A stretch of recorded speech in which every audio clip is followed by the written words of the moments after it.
Pois é, agora seguimos com análise e opinião de Paulo Figueiredo, diretamente da Flórida, nos Estados Unidos. Paulo, seja muito bem-vindo, ótima noite para você.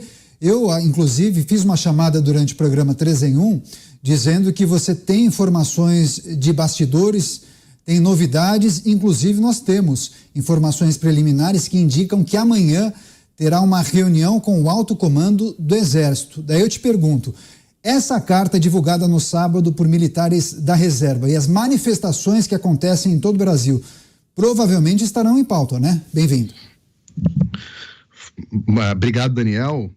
Boa tarde aos meus colegas, boa tarde a você que está em casa nos acompanhando nesses momentos tão tensos, históricos de Brasil que nós vivemos, né? Uma crise institucional, segundo a carta dos militares da reserva. Essa carta que os oficiais de reserva divulgaram, ela foi noticiada em alguns sites de forma equivocada como sendo uma carta do alto comando. Não era, né? Era uma carta de oficiais da reserva a oficiais do alto comando. O destinatário da carta e não o remetente era o alto comando.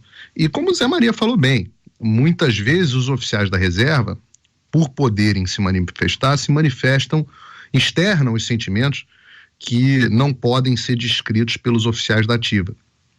E portanto, eu apurei sim que esta carta, essa manifestação dos oficiais da reserva será a pauta da reunião do alto comando que começa nesta terça-feira, reunião do alto comando do Exército. Eles discutirão sim isto dentro da pauta dele, porque externa o sentimento de parte da tropa que eles comandam. Muitas vezes o alto comando está lá longe, lá em Brasília, todo mundo, então nos seus respectivos comandos, e muitas vezes não sabem o que está acontecendo, o sentimento de perto da tropa, e essas cartas ajudam. Será a pauta também dessa reunião, isso é importante para as pessoas que estão assistindo em casa, essas manifestações, já há mais de 3 semanas, as pessoas ininterruptamente, diariamente nas portas dos quartéis, clamando por socorro. Essas pessoas estão sendo sim ouvidas, às vezes dá a impressão que não estão, mas estão, e eu apurei que estão.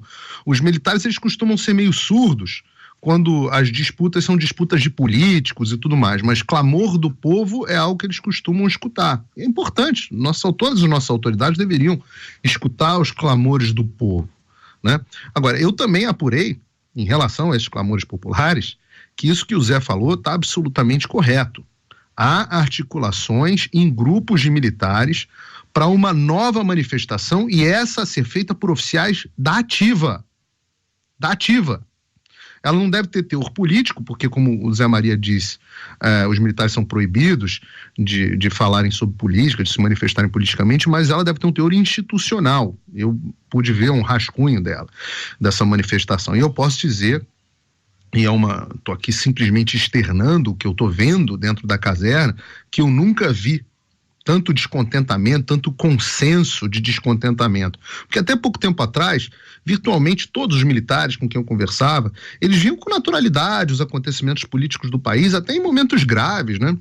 Mas parece que essas últimas ações do Supremo Tribunal Federal, elas entornaram o caldo. O Xandão arrebentou a corda.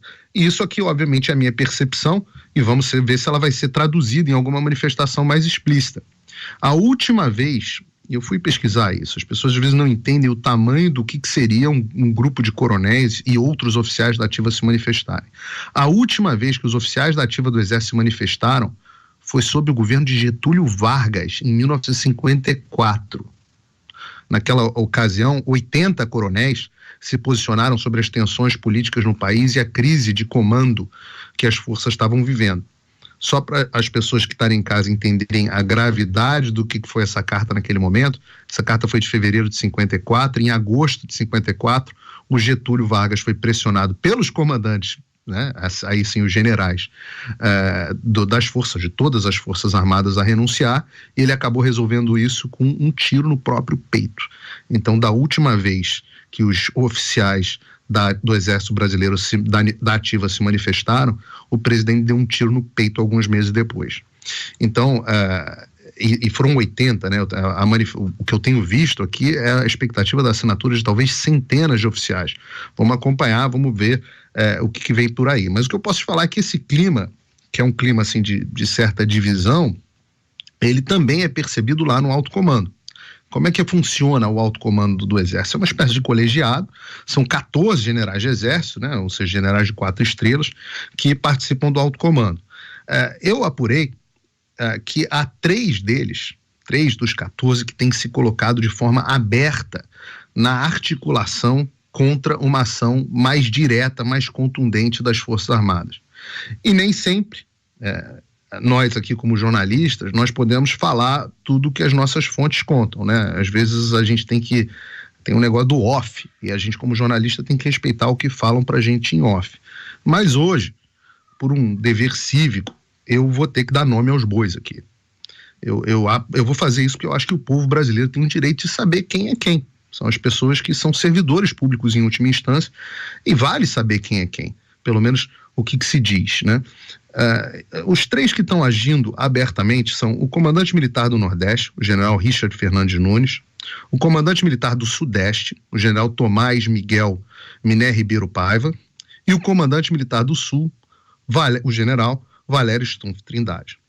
O general Richard, com as pessoas que eu comentei, ele é tido como alguém de um perfil mais acadêmico e que tem algumas posições mais ideológicas que são muito à esquerda para o padrão do Exército Brasileiro.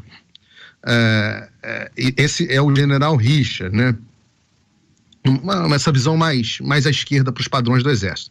Já os generais Tomás e o Stumpf têm histórias que eu achei mais interessantes, pelo menos pelo que eu pude entender, né, e aprender com as pessoas com quem eu conversei. O general Tomás, vejam vocês, ele foi ajudante de ordem do Fernando Henrique Cardoso por 6 anos.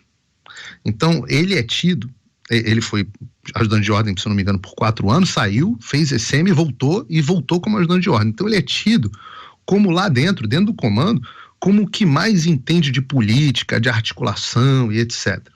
E também é tido como uma pessoa bem mais progressista. Quando ele foi comandante da AMAN, por exemplo, a academia, né, Academia Militar das Agulhas Negras, que forma os oficiais do Exército, muita gente reputa ele uma mudança na formação acadêmica, né, dos nossos militares do Exército, que hoje impactam negativamente a formação deles, umas coisas bastante progressistas para a AMAN. Vejam vocês, né, transformação do currículo e da formação dos militares, onde foi que vocês já ouviram essa agenda antes. Já o general Stumpf, ele é conhecido em Brasília, e tô falando aqui, não estou cometendo, nesse caso, nenhuma inconfidência, porque é público, todo mundo me fala isso, que ele é muito amigo de infância, né, colega do Colégio Militar, do ex-advogado-geral da União, do governo Bolsonaro, que é o José Levi Melo do Amaral Júnior. O Zé Levi era tido como alguém muito bem relacionado com o STF do governo Bolsonaro. Ele era fazia uma espécie de meio de campo do STF com o governo Bolsonaro quando ele estava na AGU.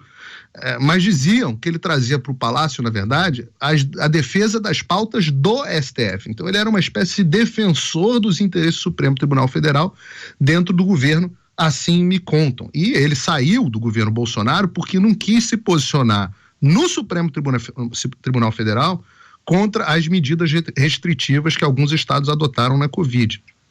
Então, esse José Levi, pasmem, o amigo de infância, colega de colégio militar do general Stumpf, pasmem para vocês saberem qual é a função do José Levi hoje em dia. Pois é, descobri que o José Levi é hoje o secretário-geral da presidência do Tribunal Superior Eleitoral. Quem é o presidente? O Alexandre de Moraes. É isso mesmo que eu estou falando para vocês agora. O secretário executivo do Alexandre de Moraes tem um brother dentro do alto comando do Exército.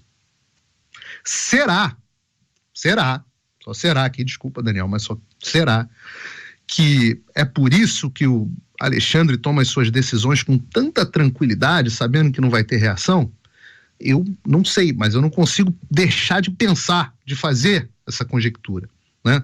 A percepção dos militares com quem eu conversei, e estou falando aqui de peixes grandes, é de que esses dois, o general Tomás e o general Stumpf, estão cotadíssimos para disputarem, para ver quem vai assumir o comando do Exército no governo Lula.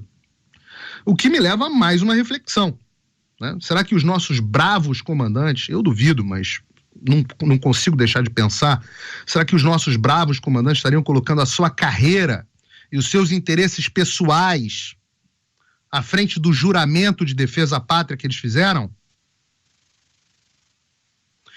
Jesus Cristo dizia o seguinte no Evangelho de Mateus: ninguém pode servir a dois senhores, pois odiará a um e amará a outro, ou se dedicará a um e desprezará a outro.